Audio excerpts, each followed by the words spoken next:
हमारे साथ एआईयूडीएफ के अध्यक्ष बदरुद्दीन अजमल हैं, जिनके ऊपर बड़ी जिम्मेदारी असम में सरकार बनाने की भी है और बीजेपी को हराने की भी है। क्या मैं सही बोल रहा हूँ? बिल्कुल आप सही बोल रहे हैं। सिर्फ हराना नहीं है, बीजेपी को यहाँ से असम से विदा करना। एक बात मुझे समझ में ये नहीं आती कि जब भी नरेंद्र मोदी, अमित शाह का मैं भाषण सुनता हूँ, उसमें आप 19 सीटों पर चुनाव लड़ रहे हैं, 19 या 20? 19 सीट। 19 सीटों पर चुनाव लड़ने वाले बदरुद्दीन अजमल का जिक्र क्यों वो करते हैं कि इस बार तबाह हो जाएगा? दो चीज है, एक तो वो घबराए हुए हैं बदरुद्दीन के नाम से और उसकी पॉपुलैरिटी से। दूसरे 5 साल में उन्होंने कोई काम किया नहीं। वो लोगों से पूछते अमित शाह जी कि बदरुद्दीन अजमल के साथ रहेंगे या मोदी जी के साथ, ये कोई पूछने की बात है? भाई वो प्राइम मिनिस्टर है। दूसरे ये कि आपने कहा था कि हमको 5 साल का मौका दीजिए, बांग्लादेशियों को पोटली बांध के हम रवाना करेंगे। 50 बांग्लादेशी भी उन्होंने 5 साल में रवाना नहीं। अब आगे क्या कहते हैं, हमको 5 साल और दीजिए। तो ये भीख मांगना है क्या? लोग बेवकूफ नहीं है। और हमारे नाम से, हम तो सरकार में नहीं है, बांग्लादेशी कैसे घुटपेटी हमारे हिसाब से आएंगे? आपके नाम से जो भी आए होंगे 5 साल में, वो आपके नाम से ही आए होंगे। आप का के जरिए से 10 लाख बांग्लादेशियों को असम में लाना चाहते हैं, इल्जाम बदरुद्दीन के ऊपर देना चाहते हैं। छुपाने के लिए कुछ नहीं है, कहने के लिए कुछ नहीं है। इश्यू के मामले में, एनआरसी के मामले में बोल नहीं सकते, डी वोटर के मामले में बोल नहीं सकते, का के मामले में बोल नहीं सकते, और नदी का इरोशन का जो है उसके मामले में बोल नहीं सकते, टी गार्डन के लोगों के मसले को हल नहीं कर सकते। तो ये सारी चीजें ऐसी है जिनके बाद उनके पास कोई जवाब नहीं है।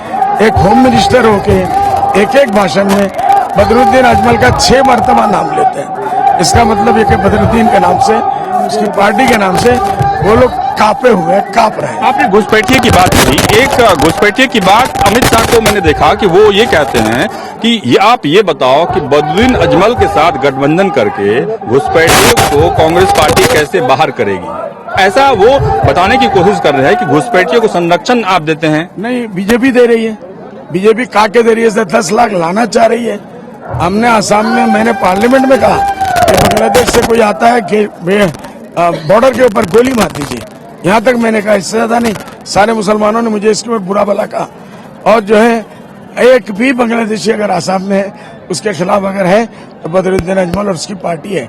ब्लैक डोर से आप 10 लाख को लाना चाहते हैं, 1-2 की बात इल्जाम मेरे ऊपर देना चाहते हैं। सरकार आप लोग कर रहे हैं, बॉर्डर आपके पास है, बीएसएफ आपके पास है, आर्मी आपके पास है, तो बदरुद्दीन के ऊपर इल्जाम किस बात का? एक सवाल बस मैं पूछूंगा, उसके बाद जाते वक्त आपसे बात करूंगा, जनता आपका इंतजार कर रही है। हेमंत बिस्वा शर्मा क्यों इस तरीके से आपके पीछे पड़े हुए हैं, जबकि मैंने सुना है कि जब वो कांग्रेस में थे तो आपके साथ उनका संबंध काफी अच्छा था? बहुत अच्छा था, बहुत अच्छा था।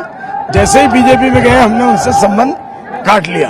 और अब वो पूरे असम में वोट को पोलराइज करने के लिए उन्होंने ये काम शुरू किया।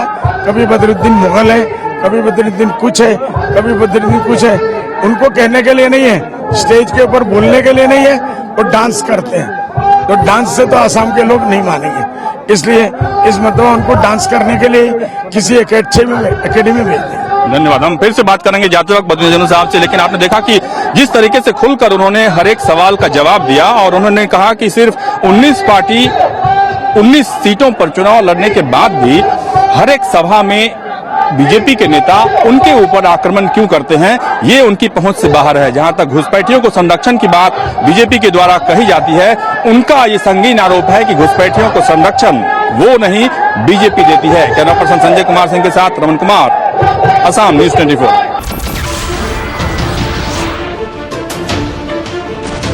नमस्कार, मैं हूं मानक गुप्ता।